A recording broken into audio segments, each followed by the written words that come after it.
Nakain ng damo.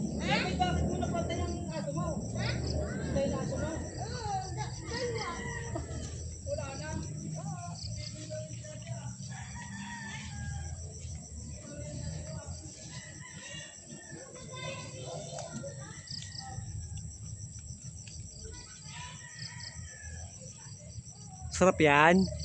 Ngakain ka ng damo. Ha? Parang kang kalabaw. Okay lang yan. Maganda nga yan. Nutritious nga yan eh. Oh.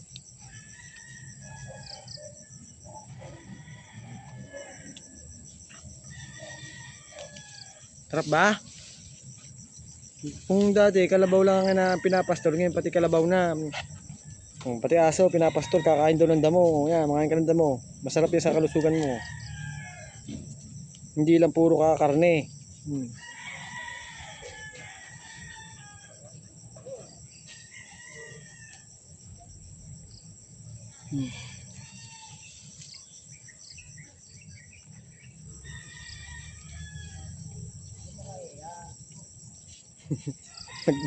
Nag-ugaling kalabaw na, puro kasi kalabaw kinakain.